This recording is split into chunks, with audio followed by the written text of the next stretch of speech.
ନବମା ଭଗବତୀ ଶରଣ ଦର୍ଶକ ବନ୍ଧୁ 12 ଅଧିପତି ଶୁକ୍ର ମହାଗ୍ରହଙ୍କୁ ନମନ କରି ଜାଣିବା ଆଜିର ରାଶିଫଳ ବିଷୟରେ। ସର୍ବପ୍ରଥମେ ଜାଣିବା ଆଜିର ରାଶି ନକ୍ଷତ୍ର ତଥା ପଞ୍ଚାଙ୍ଗ ବିଷୟରେ। ଆଜି ଆଶ୍ୱିନ ମାସ କୃଷ୍ଣପକ୍ଷ ଇଂରାଜୀ ତାରିଖ ସେପ୍ଟେମ୍ବର ମାସ 20 ତାରିଖ 2024 ମସିହା ଶୁକ୍ରବାର। ଆଜି ତୃତୀୟା ତିଥି। ଅଶ୍ୱିନୀ ନକ୍ଷତ୍ର ମେଷଚନ୍ଦ୍ର। ଧ୍ରୁବ ଯୋଗ ବାଣିଜ୍ୟକରଣ। ଦିବା 10 ଘଣ୍ଟା 55 ମିନିଟ୍ ପରେ ବିଷ୍ଟିକରଣ ଭୋଗ ହେବ। ଯୋଗିନୀ ଆଗ୍ନେୟ କୋଣରେ। ରାତ୍ରି 9 ଘଣ୍ଟା 15 ମିନିଟ୍ ପରେ ନୈಋତ କୋଣରେ ରହିବେ। ଆଜି ବିଛା ଧନୁ ଓ ମୀନ ରାଶିର ଘାତ 12 ଏବଂ ମେଷ ରାଶିର ଘାତ ଚନ୍ଦ୍ର। ରାହୁ କାଳ ଦିବା 10 ଘଣ୍ଟା 8 ମିନିଟ୍ରୁ ଦିବା 11 ଘଣ୍ଟା 38 ମିନିଟ୍ ମଧ୍ୟରେ।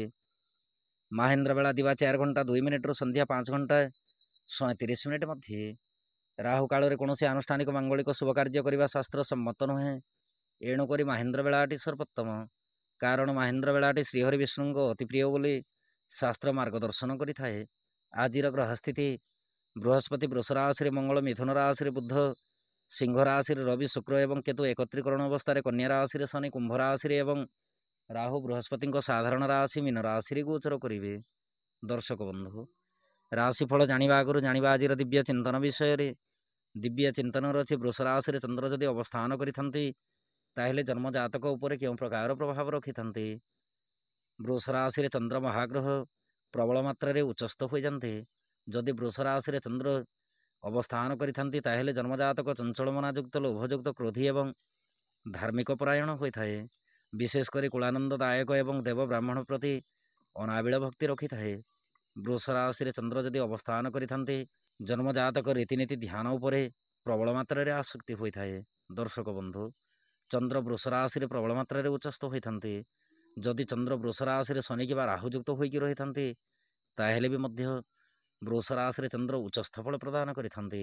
ଯଦି ଚନ୍ଦ୍ର ପ୍ରତି ବୃହସ୍ପତିଙ୍କର ଦୃଷ୍ଟି ରହିଥାଏ ତାହେଲେ ଚନ୍ଦ୍ର ଆହୁରି ବଳଶାଳୀ ହୋଇଯାନ୍ତି, ଯାହାକି ବୃଷ ରାଶିରେ ଚନ୍ଦ୍ର ଉଚ୍ଚସ୍ଥ ଫଳ ପ୍ରଦାନ କରିଥାନ୍ତି। ଦର୍ଶକ ବନ୍ଧୁ, ଏବେ ଆସନ୍ତୁ ଜାଣିବା ଆଜିର ରାଶିଫଳ ବିଷୟରେ। ରାଶିଫଳଟି ଆପଣଙ୍କ ଚନ୍ଦ୍ର ରାଶି ଉପରେ ଆଧାରିତ। ଆପଣଙ୍କ ଜନ୍ମଗୋଷ୍ଠୀରେ ଚନ୍ଦ୍ରମା ଯେଉଁ ରାଶିରେ ଅବସ୍ଥାନ କରିଛନ୍ତି ସିଏ ହେଉଛି ଆପଣଙ୍କ ଚନ୍ଦ୍ର ରାଶି ବା ଜନ୍ମରାଶି। ଯଦି ଆପଣ ନିଜର ଜନ୍ମରାଶି ଜାଣିନାହାନ୍ତି ତାହେଲେ ପ୍ରଚଳିତ ନାମ ରାଶି ଅନୁସାରେ ରାଶିଫଳଟି ଦେଖିପାରିବେ। ଚନ୍ଦ୍ରମା ଆଜି କେତୁଙ୍କ ନକ୍ଷତ୍ରରେ ମେଷ ରାଶିରେ ଗୋଚର କରିବେ। ଫଳରେ ମେଷ ରାଶି ଠାରୁ ମୀନ ରାଶି ପର୍ଯ୍ୟନ୍ତ ଦ୍ୱାଦଶ ରାଶି ଉପରେ ଚନ୍ଦ୍ରମାଙ୍କ କେଉଁ ପ୍ରକାର ପ୍ରଭାବ ରହିବ ଉକ୍ତ ବିଷୟବସ୍ତୁ ଉପରେ ପରିଚିତ ହେବା। କାଳପୁରୁଷ ଚକ୍ରର ପ୍ରଥମ ରାଶି ମେଷ ରାଶି। ମେଷ ରାଶି ବ୍ୟକ୍ତିବିଶେଷଙ୍କ ପାଇଁ ଦିନଟିରେ ଚନ୍ଦ୍ରମା ରାଶିରେ ଗୋଚର କରିବେ। ଫଳରେ କାର୍ଯ୍ୟକ୍ଷେତ୍ର ଏବଂ ବ୍ୟବସାୟରେ କାର୍ଯ୍ୟ ହାନିର ସୂଚନା ପରିଲକ୍ଷିତ ହୁଏ। ସରକାରୀ ବେସରକାରୀ କର୍ମକୁ ନେଇକି ଆୟ ସ୍ଥିତି ସବଳ ରହିବ। ଦାମ୍ପତ୍ୟ ଓ ପ୍ରେମ ସମ୍ପର୍କ ଅତି ଉତ୍ତମ ଅଟେ। ଆର୍ଥିକ ସ୍ଥିତି ସବଳ ରହିବା ସହିତ ସ୍ୱାସ୍ଥ୍ୟ ଶରୀର ଅତି ଉତ୍ତମ ରହିବ। ଯାତ୍ରା ପାଇଁ ଦିନଟି ଆପଣଙ୍କ ପକ୍ଷରେ ଯିବ। ବିଦ୍ୟାର୍ଥୀ ଓ ମହିଳାମାନେ କାର୍ଯ୍ୟକ୍ଷେତ୍ରରେ ଉନ୍ନତିର ମାର୍ଗଦର୍ଶନ କରିବେ। ଆପଣଙ୍କ ପାଇଁ ଶୁଭ ରଙ୍ଗ ଆଜି ଘୃତବର୍ଣ୍ଣ ରଙ୍ଗ, ଶୁଭ ଅଙ୍କ 8। ଆପଣ ଆଜି ସିଦ୍ଧକୁଞ୍ଚିକା ମନ୍ତ୍ର ପଠନ କରନ୍ତୁ। ଦିନଟି ଅତ୍ୟନ୍ତ ସୁଖଦ ରହିବ। ବୃଷ ରାଶି। ବୃଷ ରାଶି ବ୍ୟକ୍ତିବିଶେଷଙ୍କ ପାଇଁ ଦିନଟିରେ ଚନ୍ଦ୍ରମା ରାଶିଠାରୁ ଦ୍ୱାଦଶ ସ୍ଥାନରେ ଗୋଚର କରିବେ। ଫଳରେ କାର୍ଯ୍ୟକ୍ଷେତ୍ର ଏବଂ ବ୍ୟବସାୟରେ ଦ୍ରବ୍ୟ ଲାଭର ସୂଚନା ଅଛି। ସରକାରୀ ବେସରକାରୀ କର୍ମକୁ ନେଇକି ଚିନ୍ତିତ ରହିପାରନ୍ତି। ଦାମ୍ପତ୍ୟ ଓ ପ୍ରେମ ସମ୍ପର୍କ ବିଶେଷ ସୁଖଦାୟକ ନୁହେଁ। ଆର୍ଥିକ ସ୍ଥିତି ଦୁର୍ବଳ ରହିପାରେ। ସ୍ୱାସ୍ଥ୍ୟ ଶରୀର ପ୍ରତି ଧ୍ୟାନ ରଖନ୍ତୁ। ଯାତ୍ରା ପାଇଁ ଦିନଟି ମଧ୍ୟମ ଫଳଦାୟକ। ବିଦ୍ୟାର୍ଥୀ ଓ ମହିଳାମାନେ କାର୍ଯ୍ୟକ୍ଷେତ୍ରରେ ନୂତନ କର୍ମରେ ମତି ଧାବନ କରିବେ। ଆପଣଙ୍କ ପାଇଁ ଶୁଭ ରଙ୍ଗ ଆଜି ସିନ୍ଦୁରବର୍ଣ୍ଣ ରଙ୍ଗ, ଶୁଭ ଅଙ୍କ 4। ଆପଣ ଆଜି ଗଙ୍ଗଣପତାୟ ନମଃ ଏହି ମନ୍ତ୍ରକୁ ପଠନ କରନ୍ତୁ। ଦିନଟି ଅତ୍ୟନ୍ତ ସୁଖଦ ରହିବ। ମିଥୁନ ରାଶି। ମିଥୁନ ରାଶି ବ୍ୟକ୍ତିବିଶେଷଙ୍କ ପାଇଁ ଦିନଟିରେ ଚନ୍ଦ୍ରମା ରାଶିଠାରୁ ଏକାଦଶ ସ୍ଥାନରେ ଗୋଚର କରିବେ। ଫଳରେ କାର୍ଯ୍ୟକ୍ଷେତ୍ର ଏବଂ ବ୍ୟବସାୟରେ ମାନ ସମ୍ମାନ ପ୍ରାପ୍ତି ହେବ। ସରକାରୀ ବେସରକାରୀ କର୍ମକୁ ନେଇକି ସୁଖ ସନ୍ତୋଷ ଉପଭୋଗ କରିବେ। ଦାମ୍ପତ୍ୟ ଓ ପ୍ରେମ ସମ୍ପର୍କ ଅତି ଉତ୍ତମ ଅଟେ। ଦିନଟିରେ ପ୍ରତି ମୁହୂର୍ତ୍ତରେ, ପ୍ରତି କ୍ଷଣରେ, ପ୍ରତି ସମୟରେ ଶୁଭଫଳ ପ୍ରାପ୍ତି କରିବେ। ଆର୍ଥିକ ସ୍ଥିତି ଅତି ଉତ୍ତମ ରହିବ। ସ୍ୱାସ୍ଥ୍ୟ ଶରୀର ସୁଖଦ ରହିବା ସହିତ ଯାତ୍ରା ସମୟରେ ଶୁଭଫଳ ପ୍ରାପ୍ତି କରିବେ।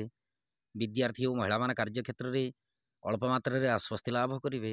ଆପଣଙ୍କ ପାଇଁ ଶୁଭ ରଙ୍ଗ ଆଜି ଘନ ନୀଳ ରଙ୍ଗ, ଶୁଭ ଅଙ୍କ 2। ଆପଣ ଆଜି କ୍ଲିଂ ମନ୍ତ୍ରକୁ 54 ଥର ପଠନ କରନ୍ତୁ। ଦିନଟି ଅତ୍ୟନ୍ତ ସୁଖଦ ରହିବ। କର୍କଟ ରାଶି। କର୍କଟ ରାଶି ବ୍ୟକ୍ତିବିଶେଷଙ୍କ ପାଇଁ ଦିନଟିରେ ଚନ୍ଦ୍ରମା ରାଶିଠାରୁ ଦଶମ ସ୍ଥାନରେ ଗୋଚର କରିବେ। ଫଳରେ କାର୍ଯ୍ୟକ୍ଷେତ୍ର ଏବଂ ବ୍ୟବସାୟରେ ଆଶାତୀତ ଫଳ ପ୍ରାପ୍ତି ହେବ। ସରକାରୀ ବେସରକାରୀ କର୍ମକୁ ନେଇକି ଦୀର୍ଘ ଦିନରୁ ଅଟକି ରହିଥିବା କର୍ମ ସମ୍ପାଦନ କରିବେ। ଦାମ୍ପତ୍ୟ ଓ ପ୍ରେମ ସମ୍ପର୍କ ଅତି ଉତ୍ତମ ରହିବ। କର୍ମମୟ ଜୀବନ ଶାନ୍ତିପୂର୍ଣ୍ଣ ଭାବେ ଅତିବାହିତ ହେବ। ଆର୍ଥିକ ସ୍ଥିତି ସବଳ ରହିବା ସହିତ ସ୍ୱାସ୍ଥ୍ୟ ଶରୀର ଅତି ଉତ୍ତମ ଅଟେ। ଯାତ୍ରା ପାଇଁ ଦିନଟି ଅମୃତ ତୁଲ୍ୟ। ବିଦ୍ୟାର୍ଥୀ ଓ ମହିଳାମାନେ କାର୍ଯ୍ୟକ୍ଷେତ୍ରରେ ନିର୍ବିଘ୍ନରେ କର୍ମ ସମ୍ପାଦନ କରିବେ। ଆପଣଙ୍କ ପାଇଁ ଶୁଭ ରଙ୍ଗ ଆଜି ଶ୍ୟାମଳ ବର୍ଣ୍ଣ ରଙ୍ଗ ଶୁଭ ଅଙ୍କ। ଆପଣ ଆଜି ଓଁ ନମୋ ଭଗବତୀ ବାସୁଦେବାୟ ନମଃ ଏହି ମନ୍ତ୍ରକୁ ପଠନ କରନ୍ତୁ। ଦିନଟି ଅତ୍ୟନ୍ତ ସୁଖଦ ରହିବ। ସିଂହ ରାଶି ବ୍ୟକ୍ତିବିଶେଷଙ୍କ ପାଇଁ ଦିନଟିରେ ଚନ୍ଦ୍ରମା ରାଶିଠାରୁ ନବମ ସ୍ଥାନରେ ଗୋଚର କରିବେ। ଫଳରେ କାର୍ଯ୍ୟକ୍ଷେତ୍ର ଏବଂ ବ୍ୟବସାୟରେ ସୂଚନା ଅନୁଶୋଚନା ଭିତରେ ସମୟ ଅତିବାହିତ ହେବ। ସରକାରୀ ବେସରକାରୀ କର୍ମକୁ ନେଇକି ଆକସ୍ମିକ ଦୁର୍ଘଟଣାରେ ଗ୍ରସିତ ହୋଇପାରନ୍ତି। ଦାମ୍ପତ୍ୟ ଓ ପ୍ରେମ ସମ୍ପର୍କ ବିଶେଷ ସୁଖଦାୟକ ନୁହେଁ। ସହଧର୍ମିଣୀଙ୍କ ପରାମର୍ଶ ଅନୁସାରେ ଗୃହ କାର୍ଯ୍ୟ ସମ୍ପାଦନ କରନ୍ତୁ। ଆବଶ୍ୟକ ସ୍ଥଳେ ଋଣ ଗ୍ରହଣ କରିବା ସହିତ ଆର୍ଥିକ ସ୍ଥିତି ଦୁର୍ବଳ ରହିପାରେ। ସ୍ୱାସ୍ଥ୍ୟ ଶରୀର ଆଦ୍ୟ ଶୁଭଦାୟକ ନୁହେଁ। ଦିନଟିରେ ଧର୍ମ କର୍ମ ରୀତିନୀତି ପ୍ରତି ଅନାଗ୍ରହ ଜାତ ହେବ। ଯାତ୍ରା ପାଇଁ ଦିନଟି ଆଦ୍ୟ ଶୁଭଦାୟକ ନୁହେଁ। ବିଦ୍ୟାର୍ଥୀ ଓ ମହିଳାମାନେ କାର୍ଯ୍ୟକ୍ଷେତ୍ରରେ ଅନ୍ୟ ଉପରେ ନିର୍ଭରଶୀଳ ରହିବେ।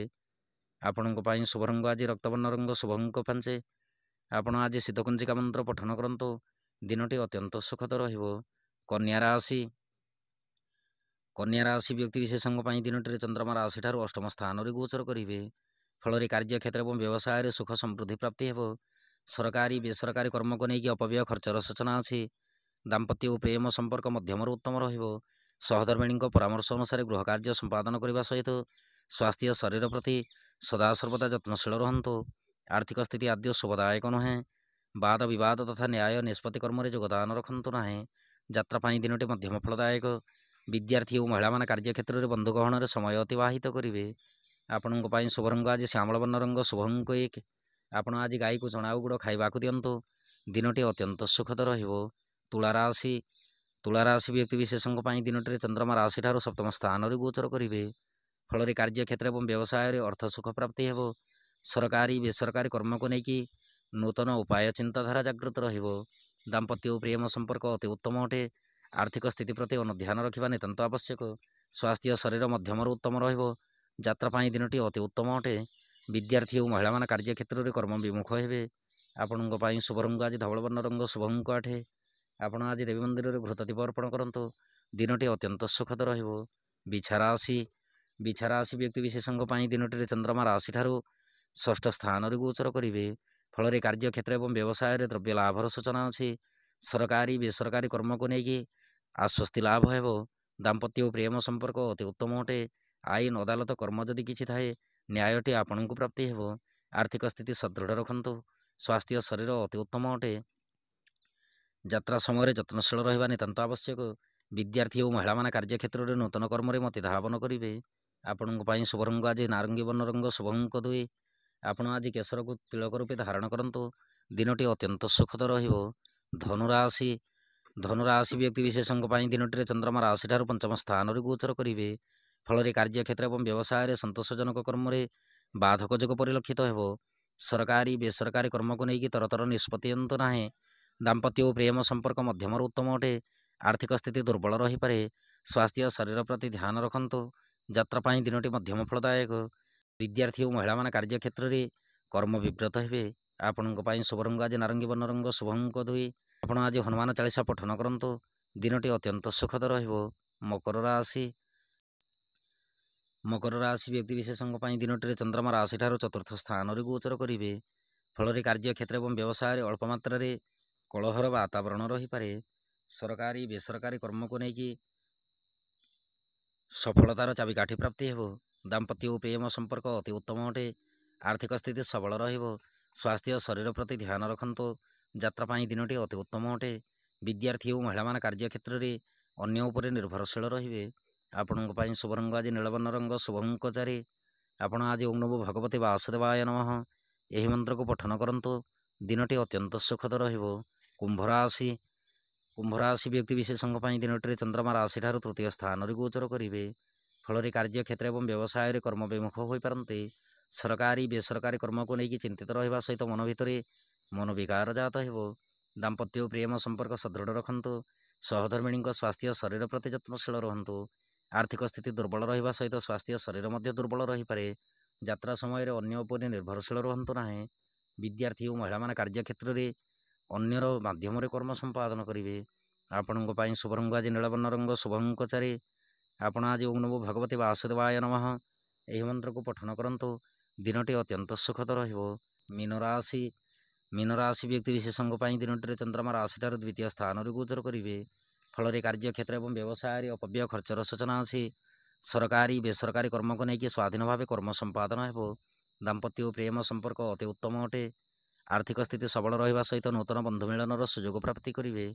ସ୍ୱାସ୍ଥ୍ୟ ଶରୀର ଅତି ଉତ୍ତମ ରହିବ। ଯାତ୍ରା ପାଇଁ ଦିନଟି ଆପଣଙ୍କ ପକ୍ଷରେ ଯିବ। ବିଦ୍ୟାର୍ଥୀ ଓ ମହିଳାମାନେ କାର୍ଯ୍ୟକ୍ଷେତ୍ରରେ କର୍ମଚଞ୍ଚଳ ରହିବେ। ଆପଣଙ୍କ ପାଇଁ ଶୁଭ ରଙ୍ଗ ଆଜି ହଳଦୀ ବର୍ଣ୍ଣ ରଙ୍ଗ, ଶୁଭ ଅଙ୍କ 5।